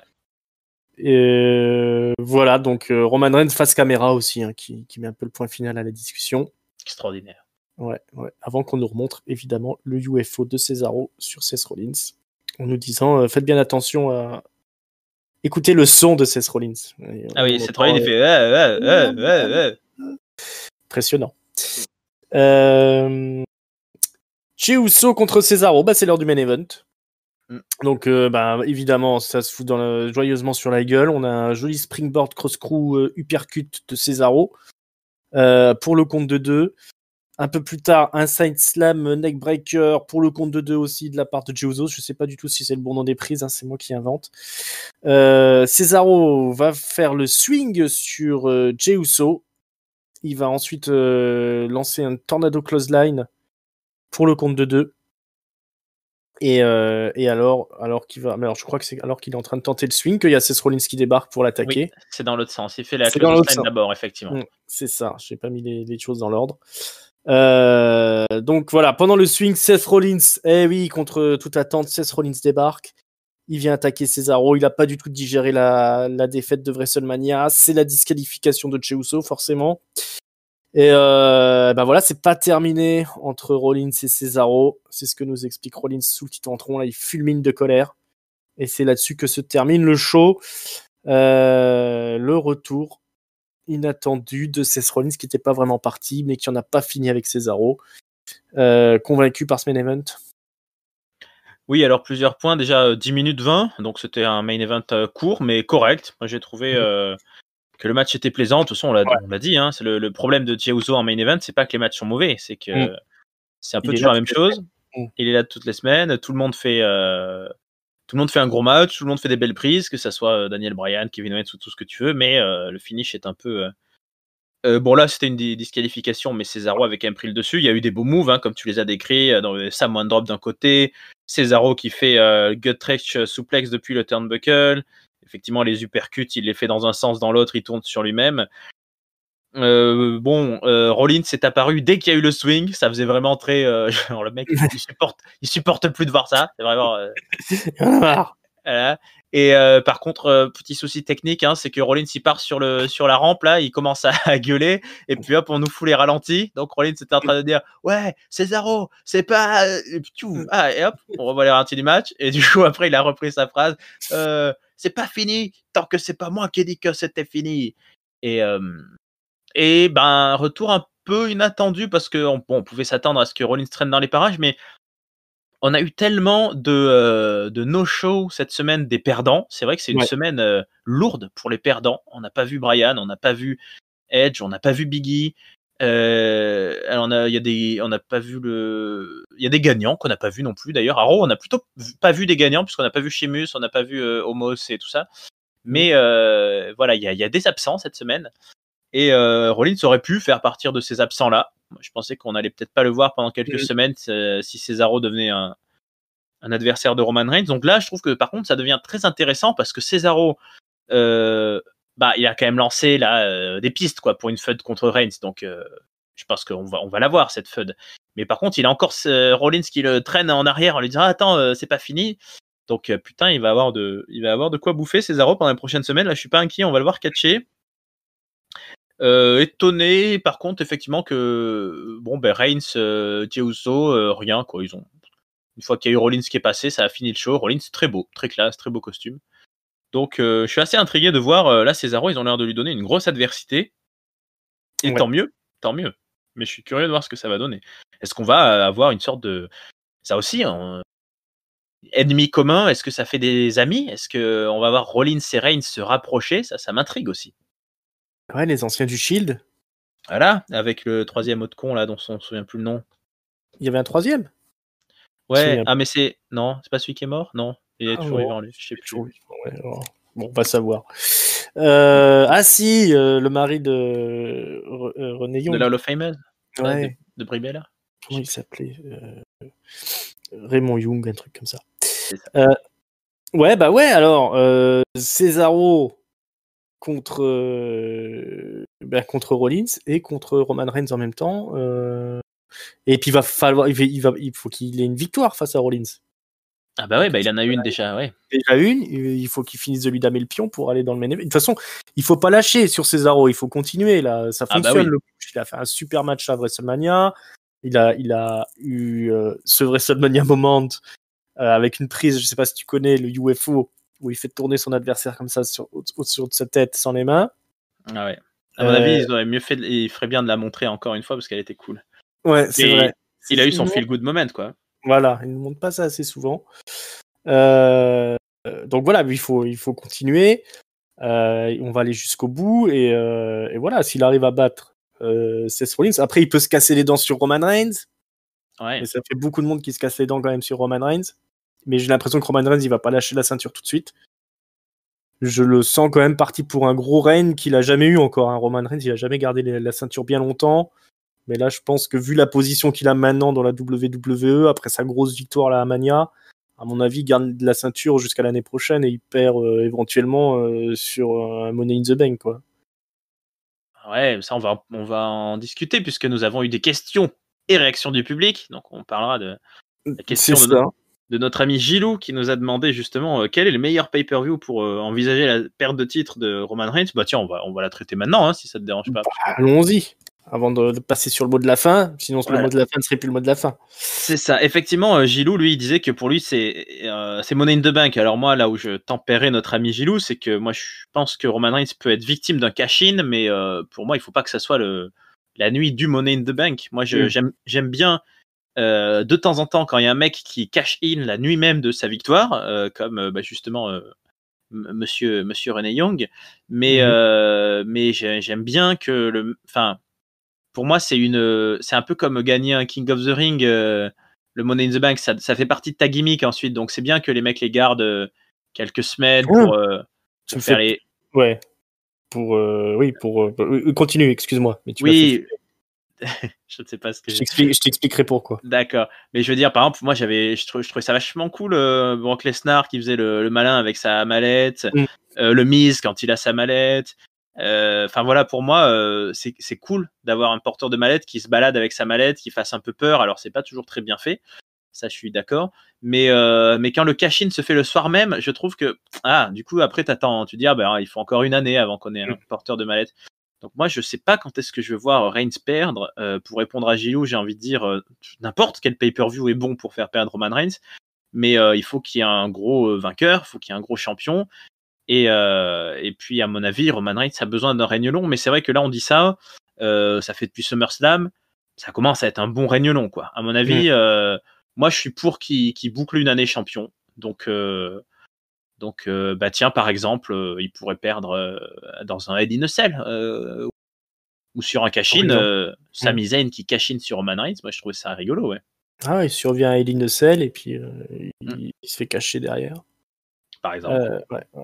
Ouais, non, moi je pense qu'il lui faut quand même un règne assez long, au moins à l'image de ce qu'a eu John Cena à son époque, où je sais plus combien il avait fait, 300 et quelques jours, ou CM Punk quand c'était le Summer of Punk, Ouais. ou même Lesnar, il est resté champion quand même assez longtemps, je crois.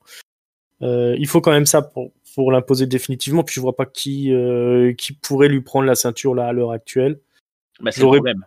Ouais, j'aurais pu aimer Kevin Owens au début, mais là visiblement ils veulent vraiment l'imposer comme le nouveau gros patron, et puis derrière il assure à mort, donc ça serait, pour moi ça serait logique de le faire conserver.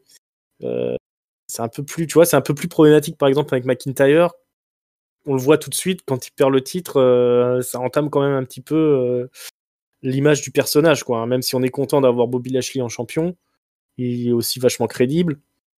Ça m'aurait pas déplu de voir McIntyre quand même gagner à Mania et rester le mec costaud qu'il est, tu vois, en opposition. Ça, c'était un gros dilemme, je trouve. Mm. Ça concerne Raw, mais effectivement, c'est ce que MVP a dit d'ailleurs. Hein. Il n'y a pas de honte à être numéro 2 quand Lashley est numéro 1, mais là, pour moi, à Raw, il y a 2 numéros 1, quoi. Et c'est un peu un déchirement d'en choisir un. Et la logique veut qu'on le donne à celui qui était un peu le nouveau, là, puisque Drew sort quand même d'une énorme année. Mais c'est vrai que me dire que Drew n'a pas réussi à surmonter la montagne et a pu avoir son WrestleMania Moment cette année là avec du public. Dommage. Ouais, dommage. Parce que pour moi, dans la logique, ça m'aurait pas déplu de voir gagner McIntyre parce que il a pas eu beaucoup de prestige à gagner le titre, Lashley. Il a battu le Miz. Oui, en plus. Fait bien fait. Voilà, quitte à lui redonner le titre après sur une grosse victoire. Mais là, je trouve que ça entame un petit peu l'émail de McIntyre, alors que d'un autre côté, Roman Reigns, lui, il est sorti grand victorieux et définitivement imposé. Là, maintenant, il est vraiment au top du top, quoi. Je suis d'accord avec toi, d'autant plus que je trouve au final c'est assez rare, c'est une sorte d'inversion. En général, c'est souvent le heel, le méchant, qui a le titre, et puis ce qu'on aime bien, c'est voir le face qui essaye de prendre le titre. Ouais. Et je trouve qu'à Raw, c'est un peu l'inverse, c'est-à-dire que Drew, il est parfait avec le titre, et que Bobby Lashley avec MVP vénère, très énervé, ils sont mieux dans le rôle de ceux qui veulent prendre le titre. Ouais. Et donc, j'aurais bien aimé effectivement que ça se réinverse, mais bon, c'est comme ça. Par contre, à SmackDown, c'est ça qui me fait un peu peur, entre guillemets, pour un long règne de Roman Reigns. C'est quel challenger? Et Cesaro fait un beau challenger, mais Cesaro, si son push, c'est juste perdre contre le champion, bon, après, il pourra peut-être devenir. Il pourra aller battre Apollo Crews peut-être dans 2-3 mois, éventuellement. Mais qui est top face là à SmackDown? Qui est babyface? Est-ce qu'on peut réussir à reconstruire Biggie contre Roman Reigns? Est-ce que et moi je vois pas trop d'autres noms, quoi, ou est-ce que tu fais émerger un rival vraiment genre Rey Mysterio, pourquoi pas, pour un pay-per-view, tu vois, un truc du genre, mais qui sinon c'est chaud, quoi. Il y a pas mal de mecs sur la scène tag team. Ou alors on fait une grosse surprise, quelqu'un arrive d'NXT, effectivement. Ouais, mais qui de NXT? Même NXT, je vois même personne. Non, alors susceptible d'être crédible. Je veux dire, c'est pas Adam Cole qui va. Non, j'allais dire Keith Lee, mais qui est déjà dans le roster, mais qui est un peu. Ouais, faire passer Keith Lee à SmackDown et tenter un truc. Ouais. Ça, ce serait pas mal. Ils ont quand même été chercher Daniel Bryan et Edge pour avoir des compétiteurs crédibles face à Roman. Ouais, c'est sûr que là, moi j'aurais bien vu Samoa Joe, du coup, comme tu disais. Ben oui, ben voilà. Des Samoa Joe en mode babyface, ça aurait été pas mal. Vraiment pas mal. Là, on va voir. Hein, du coup, c'est le push de Cesaro. Donc voilà, pour répondre à la question, n'importe quel pay-per-view, mais plutôt sur un cash-in de mallette. Et ce qui m'a fait flipper, ce que tu disais, je voyais quand tu disais que le Money in the Bank c'était un peu comme le King of the Ring. Du coup, j'ai peur de voir le Baron Corbin gagner la mallette, mais il l'a déjà gagné une fois, lui. Oui. Si je dis pas de bêtises. Il devrait pas le réitérer l'exploit quand même. Non, puis il a quand même raté son cash-in sur Jinder Mahal, donc c'est Jinder Mahal, je pense que il a de la chance d'être indien, enfin d'être d'origine indienne, puisqu'il est canadien, pour avoir évité la charrette, hein, lui aussi, parce que C'est ça, à moins que, voilà, tiens, on en parle, mais il a quand même été champion du monde alors que personne s'y attendait. Et ben pourquoi pas Jinder Mahal qui reviendrait affronter Roman Reigns une fois, se faire un peu laminer la gueule. Non, plus concrètement, moi je pense que ce qui va se passer, c'est qu'on va peut-être avoir, à cause de ce pay-per-view qui s'appelle WrestleMania Backlash, on va peut-être avoir la semaine prochaine ou celle d'après un retour d'un des deux perdants. Ouais. Peut-être Edge, enfin. Peut-être qu'on va enfin l'avoir, ce Edge contre Reigns. Et pendant ce temps, Cesaro, lui aussi, il aura encore Seth Rollins. Donc ça fera 2 backlash, 2 revanches de WrestleMania. Et après, on partira sur autre chose. Donc voilà. Mystère, mais je le sens bien comme ça, quoi. Ouais. Voilà. Ça paraît très logique. Hein. Sauf si ils zappent le pay-per-view Roman Reigns, mais il a l'air de vouloir bosser quand même. Donc. Oui. Il y a des chances que ça reparte là-dessus. Sur un Edge Roman Reigns, ce serait pas mal. Autre question de ce bon vieux Gilou. Voyez-vous une création des autres équipes que ce soit chez les hommes ou les femmes? Une création de nouvelles équipes, en gros, chez les hommes ou les femmes? Bonne question. Moi, je voyais bien Carmella Billie Kay, mais du coup, ça s'est tombé à l'eau. Ouais. Moi, je trouve que sur la scène féminine, c'est assez difficile à évaluer parce que les championnes sont dans les 2 voire 3 divisions, parce que des fois, ils vont faire coucou à NXT. Donc, en fait, j'ai pas l'impression qu'il manque d'équipe, puisque déjà, quasiment, c'est forcément une équipe versus les championnes, quasiment. Donc, il n'y a pas besoin de beaucoup d'équipes. C'est vrai qu'au niveau féminin, moi j'aurais bien viré le Riot Squad. Les pauvres. Et donc, au moins en faire quelque chose. Il y a quelque chose à faire avec Liv Morgan, je pense. Quand même. Liv Morgan. Et tu sais quoi, on vire l'autre punk à chien là, mais on fait une tag team. Moi j'aimerais bien revoir Nikki Cross, moi. Donc Nikki Cross, Liv Morgan. Tout à fait. Mais après, les filles, elles sont dans la division, elles sont vachement, comment dire, liées les unes aux autres. Hein. C'est pas comme chez les mecs où je pense qu'ils se marchent dessus pour arriver au main event. Visiblement, elles sont solidaires. Voilà, c'est ça le mot que je cherchais. Les unes des autres. Dans le documentaire qu'il y a eu sur Liv Morgan, on voit qu'elle était quand même très liée à Ruby Riott et à la troisième, comment elle s'appelle, Sarah Logan. Par exemple, Alexa Bliss, quand elle a été en interview avec Sasha Banks, c'était avec Corey Graves à l'époque dans une vieille interview, quand on lui disait s'il devait y avoir un main event féminin à WrestleMania, il n'y avait pas eu encore à l'époque. Alors autant Sasha Banks, elle était prête à faire le main event, Alexa Bliss, elle disait ce serait bien si on faisait un main event qui ait toutes les filles dedans. Ce serait, voilà, il y a un truc qui est lié, donc je pense que elles sont contentes d'avoir une division tag team, que ce soit en wow show ou en chose comme ça donne un sens au match qu'elles font.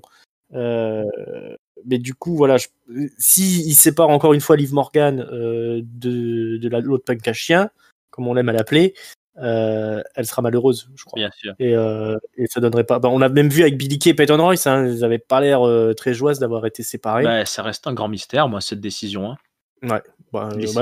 Quand tu regardes justement le documentaire sur Liv Morgan, des questions tu t'en poses sur comment ils bouclent les filles et quels sont leurs projets, parce qu'elle passe 6 mois à attendre que ça se passe. On lui dit t'as un match ce soir, elle arrive, on lui dit non, le match il est annulé, alors que c'est censé être son gros retour. Elle se crée un nouveau personnage, mais ils vont la faire revenir, mais pour une semaine. Puis finalement ils la remettent en tag team. Voilà, disons qu'il faut pas chercher la petite bête une fois que tu es là dans cette division. Puis ça doit être quand même très difficile de s'imposer dans la division féminine avec des cadors au-dessus comme Charlotte, Sasha Banks, Bayley qui sont d'un autre niveau. Ouais, et puis on peut le dire, mais autant les femmes en solo ont été mises dans les divisions tag team pour occuper un peu, notamment Bayley et Sasha Banks. Autant là, de mémoire, j'ai pas un peu Alexa Bliss, mais c'est encore autre chose, de meuf qui est démarrée en tag team et qui est réussi après à émerger un peu en solo. Pour le moment, la division tag team est trop récente, je pense, pour qu'on assiste à ça. Mais tu vois, même Carmella, qui a été bookée un peu repackagée, grand retour en mode sexy, intouchable, tout ça. Là, on la voit plus. C'est limite elle qui a eu de la chance d'avoir Billie Kay à WrestleMania parce qu'on la voit plus. Je sais pas. Alors, création d'équipe pour répondre à Gilou, chez les filles, je vois pas trop qui. Ouais. Chez les hommes, par exemple, je trouve qu'à SmackDown, on n'en a pas forcément besoin puisqu'il y a toute cette, il y a déjà une belle dynamique avec la Alpha Academy, avec les Mysterio. Voilà, dans un show comme SmackDown, il y a déjà de quoi faire. Il y a déjà de quoi faire. Raw, on peut en parler, mais il y a une équipe qui est revenue. Il y a les Viking Riders. Il y a Omos et donc AJ Styles. Il y a le New Day. Il y a les guitaristes, là, Elias et tout ça. Je sais pas en fait si c'est toujours pareil. On pourrait créer une équipe. Moi, j'aimerais bien qu'un jour, on n'y est pas encore, mais que Kevin Owens et Sami Zayn soient une vraie tag team et un beau run. J'aimerais bien que Morrison et le Miz soient plus dans la division tag team aussi. Mais donc, est-ce qu'il y a besoin d'en créer d'autres? Je ne sais pas. Corbin peut-être pourrait. Ouais, Corbin, ce serait bien de le mettre en tag team. Pourquoi pas avec Jinder Mahal? Il ferait une équipe de gros bourrins. Ça fonctionnerait pas. Ça fonctionnerait bien. Enfin, ça fonctionnerait pas sûrement. Mais on peut y croire. On peut y croire. Une équipe de gros costauds comme ça. Ouais, moi j'ai bien aimé Jeff Hardy et Matt Riddle. Je trouvais sympa l'histoire de l'un qui était l'idole de l'autre et puis les Hardy Bros. Je trouvais ça rigolo le nom et je trouvais ça bien pour Matt Riddle de débuter un peu en tag team, mais visiblement ils ont décidé que Matt Riddle il était en solo, il était largement assez bon et que Jeff Hardy il était sûrement beaucoup trop cassé. Tiens d'ailleurs Jeff Hardy aurait pu faire partie aussi de la charrette. Ils doivent pas oser, je pense. Ils ont pas pu le réveiller parce qu'il était. Ouais. Alors, soit ils le gardent parce qu'ils savent que s'ils le virent, il part chez la AEW et là, j'espère que la bande à Cody fera le gros décorum, même s'ils sont cassés de partout sur les frères Hardy reconstitués, parce que ça c'est quand même une attraction. Mais c'est fou quand même, tu vois, il y a même pas un an, Jeff Hardy c'était l'histoire de la feud de Redemption, alcoolisme, le revoilà, il est en pleine forme, il bat Sheamus et tout. Ah, ça va vite dans le catch là maintenant, il est reparti. Il était pas du tout là en WrestleMania. Non, il était pas là nulle part. Je suis même pas sûr qu'il. Même pas dans la Battle Royale. Non, je crois pas. Non. Allez, voilà. Dernière question de Gilou. Ouais. Quel futur pour Bayley? Quel futur pour Bayley? Bah écoute, Gilou, tu nous en poses une bonne. Surtout que Bayley, elle vient de défier Bianca Belair. Donc Bayley, quel futur? Comme son passé, je pense. Elle va continuer d'être une main eventeuse et de faire des gros matchs de temps en temps, d'avoir des ceintures. Après, voilà, elle a réussi ici, c'est bien, je trouve, à créer un peu ce show là, le Ding Dong Hello. Il faut peut-être qu'elle en fasse un ou deux de plus de temps en temps, un peu comme quand Alexa Bliss avait son Moment of Bliss avec la tasse de thé et tout. Là, il faudrait qu'elle crée des moments où il se passe des trucs, de la baston et tout. Mais sinon, Bayley, moi, j'ai aucune inquiétude pour elle. Là, elle a fait un an de championne, double championne avec les titres féminins et les titres solo. Là, elle s'est reposée un petit peu, et puis dans l'été, elle va repartir. J'ai pas d'inquiétude. Ouais. Là, elle va aller mettre over Bianca Belair encore une fois, visiblement. Et puis, elle a quand même réussi à être présente à WrestleMania sans avoir de match. Et on l'a quand même remarqué. Elle a eu son petit WrestleMania moment. Elle a vraiment son personnage qui est bien imposé dans le roster. Un peu, pour moi, c'est un peu la Chris Jericho féminine. Oh, tu vas loin quand même. Ouais, écoute, elle a son highlight reel. C'est vrai. Elle vient, voilà, elle est une méchante super ridicule, mais qui fait des gros matchs. Donc, ouais, pareil, j'ai aucune peur pour l'avenir de Bayley. La semaine prochaine, on apprendra qu'elle a été virée. Et on fera moins les malins. Ouais, non, voilà. Pour te répondre, je pense qu'elle va rester bien présente et puis peut-être même retourner à Raw, mais je suis même pas sûr parce que je pense que c'est peut-être les exécutifs de la Fox qui demandent à ce qu'elle soit présente à SmackDown. Ou du moins elle fait partie des gros noms qu'ils aiment bien avoir dans le roster quand même. Ouais, de toute façon, maintenant, alors à moins que je me trompe, mais il n'y a plus vraiment le draft post-Mania. C'est plutôt, ce qu'ils appellent le check-up un peu dégueulasse là. C'est plutôt à la rentrée, de mémoire. C'est plutôt en septembre qu'on aura un truc, je pense. Ouais. C'est pas une montée non plus de NXT là cette année, mais bon, on en reparlera justement parce que c'est l'heure du mot de la fin. Ouais. Il faut qu'on donne notre top, notre flop et notre note. Dis-nous tout. Qu'est-ce qui t'a fait kiffer et puis qu'est-ce qui t'a déçu dans ce SmackDown historique post-Mania? Eh ben, écoute, mitigé et comme tu l'as dit, très, très surpris. On clôt une semaine, post-WrestleMania sans véritable gros retour, sans véritable grosse montée. Pour moi, Charlotte, c'est pas un retour, hein. Elle a passé 2 semaines, absente, parce qu'elle avait la grippe ou le Covid ou on ne sait pas, mais c'est pas un vrai retour. C'est comme si tu disais effectivement que Seth Rollins a fait son retour là. Mais non, non, donc assez surpris. On était sur un show vraiment inhabituel. Je pense que c'est l'absence de public, hein, clairement, qui joue, parce que d'habitude, la semaine post-WrestleMania, en plus, on est souvent encore dans la même ville, il y a le feu, tout ça. Ouais. Honnêtement, je suis même pas sûr, tu vois, une montée d'NXT durant le Thunderdome, genre, je sais pas moi, un mec hyper populaire, style, bah, comme tu dis, Adam Cole ou Finn Balor qui revient, dans le Thunderdome, ça fait pas pareil, quoi. On peut pousser le son à fond pour qu'on croie qu'il y a une... Donc c'était un peu plan-plan quand même, hein. Moi, j'ai même ambiance carreau, hein, ambiance un peu fin de soirée dans la salle des fêtes. On finit les restes avec les mecs qui veulent encore se mettre sur la gueule, comme Sami Zayn, Kevin Owens, tout ça.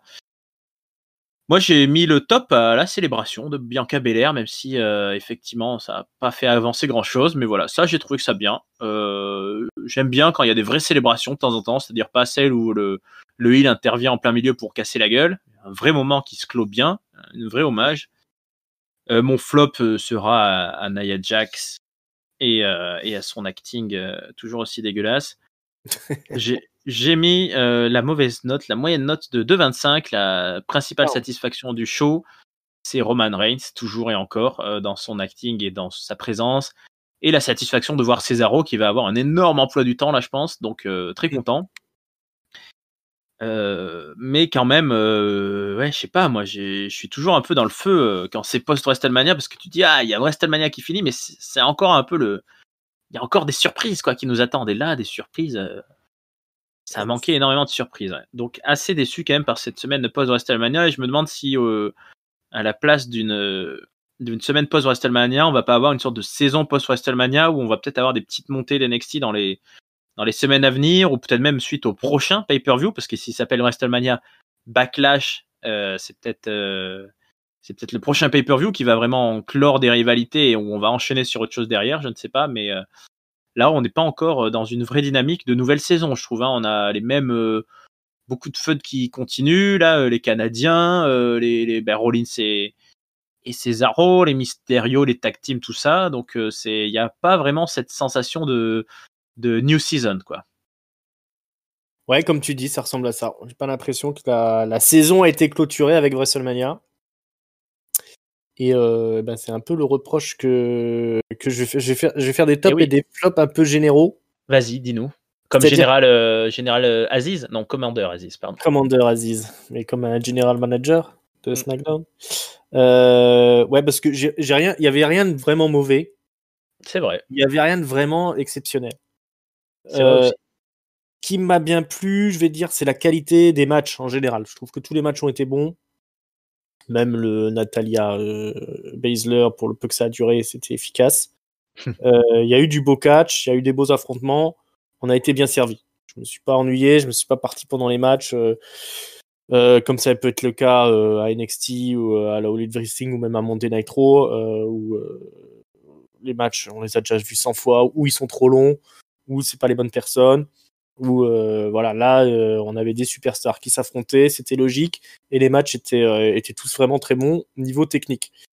Et le flop, je vais le donner en fait au manque de surprise qu'on a eu finalement pendant tout le show pour un SmackDown post-Mania.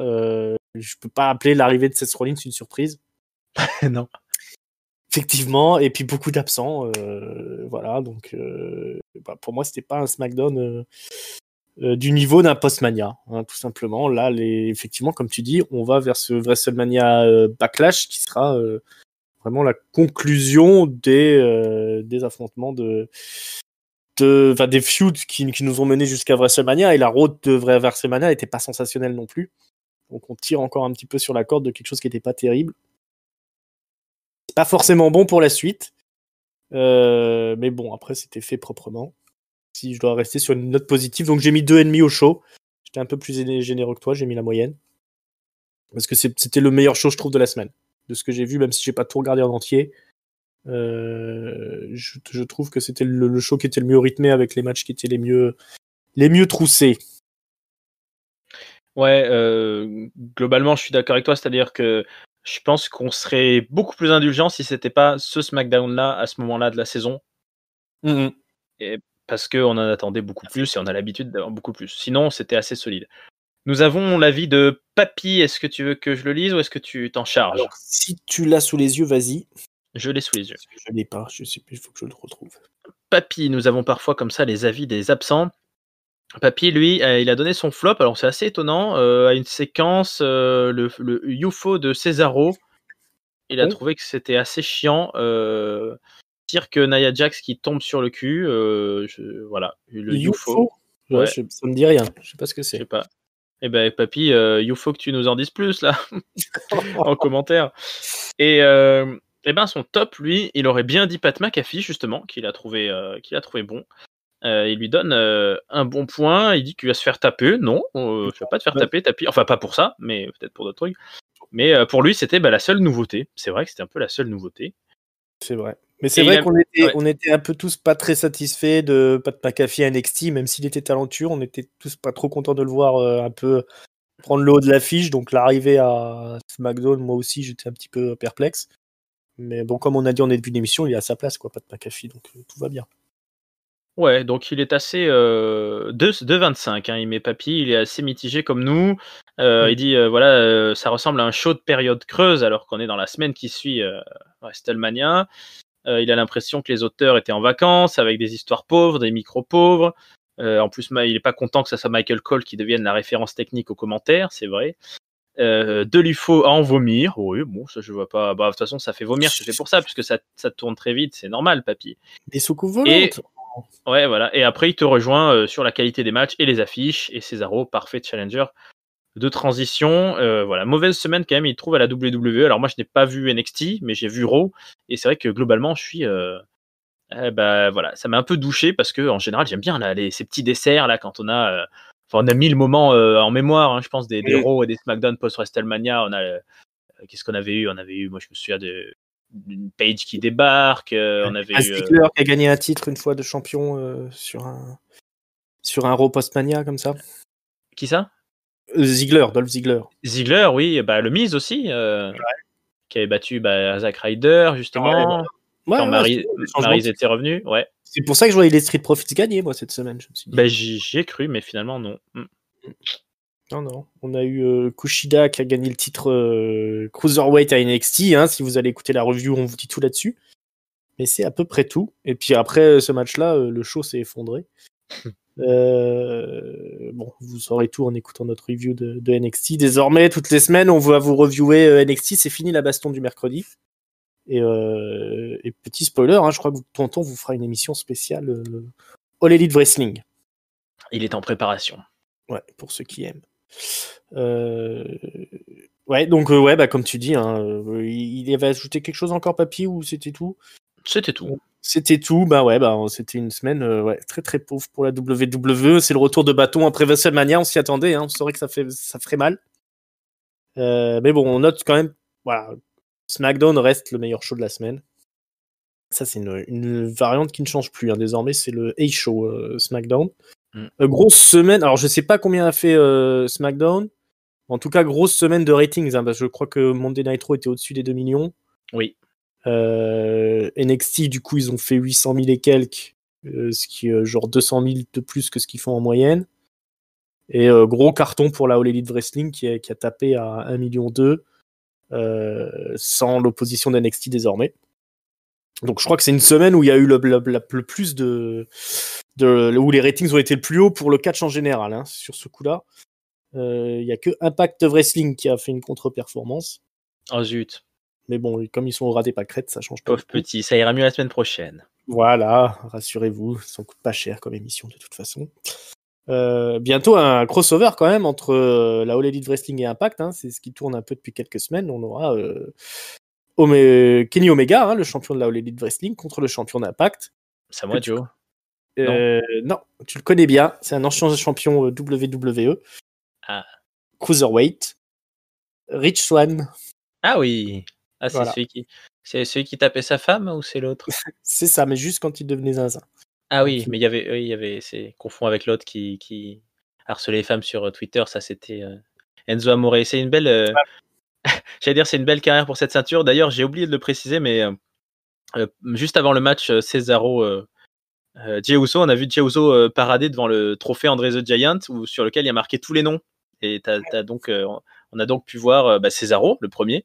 Mais on a vu quand même qu'il y avait Big Show, Matt Hardy et Mojo Rawley. Donc, 3 qui sont plus là, quoi. Hein. Ouais. C'est pas un prix qui porte bonheur à son gagnant. C'était qui avait gagné l'année dernière? Et ben l'année dernière, il n'y avait pas eu. Le dernier en date, c'est Braun Strowman. Donc, ça varie en fait. Il avait gagné ça. Ok. Bah écoute, ouais, et qu'il fasse attention, le petit Jey Uso. J'ai hâte de voir quand même son frère débarquer. Je me demande s'ils ont prévu quelque chose pour son frangin. Bah, je sais pas. J'espère qu'il est rétabli depuis quand même. Bah ouais, je sais pas, il avait une grave blessure quand même. La dernière fois qu'on l'avait venu, il était encore emplâtré. Ouais. Ça va être difficile pour lui de s'imposer, mais on croise les doigts, parce qu'ils méritent quand même les Usos. Hein. On peut les revoir aussi en tag team. Oh bah oui. C'est quand même des mecs qui nous ont fait le show assez souvent. Bon bah voilà, on a quand même fait le tour de ce SmackDown historique post-Mania. Je vous rappelle que vous pouvez nous retrouver sur YouTube, évidemment. C'est là que tout le monde va, hein, sur YouTube. Si vous nous découvrez pour la première fois, pensez à vous abonner. Comme ça, si ça vous a plu, dès qu'on sort une nouvelle émission, et on en sort beaucoup, vous l'aurez gratuitement, surtout si vous cliquez sur la petite cloche. Comme ça, vous êtes averti dès que ça sort. On est aussi sur toutes les bonnes plateformes de podcast. Alors, vous pouvez aussi vous abonner sur les plateformes de podcast. C'est pareil, ça reste gratuit. On est sur Twitter. Vous nous trouvez, c'est @catchupcdc. On est hyper actif en ce moment, là. Profitez-en. On donne toutes les news. On vous donne les ratings. On fait des sondages. On fait des conneries. On retweet les trucs intéressants. Donc, n'hésitez pas si vous avez Twitter, à aller nous chercher, @catchupcdc. On est aussi sur Instagram. On est aussi sur Facebook. Et on est aussi sur Discord. Si vous voulez nous rejoindre sur Discord pour discuter, c'est open bar. L'invitation est dans la description, comme on dit. Exact. Et n'hésitez pas à liker. Et puis, si vous nous suivez sur Twitter, n'hésitez pas à retweeter. Ça fera plaisir à tonton. Exact.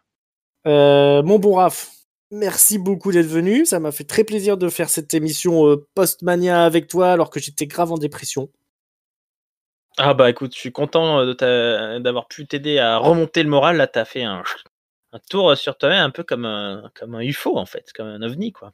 C'est ça, j'ai l'impression qu'on m'a porté au-dessus de la tête de quelqu'un sans les bras et tout. Ça tourne un peu, mais là je suis requinqué. Hein, ah mais très bien. Alors je suis chaud, on se retrouvera la semaine prochaine, hein, les amis, pour la suite de nos aventures, les suites de les aventures de la WWE. On vous débriefera Monday Night Raw, NXT, et puis SmackDown de retour. Rappelez-vous, hein, toutes nos reviews qui sont en ligne, donc pour WrestleMania, pour NXT TakeOver. Allez écouter ça. On a toujours le Retro Catch-Up qui est en ligne pour aller écouter un peu des reviews de catch vintage. C'est toujours bon à prendre. Donc allez-y, faites-vous plaisir. C'est toujours gratos. Et puis voilà, on espère que ça vous a plu à écouter autant que nous à enregistrer. Et puis on n'a plus qu'à vous dire bye bye, ciao et à bientôt. Salut les amis, salut peuple de Catch-Up. Salut les enfants, salut peuple de Catch-Up.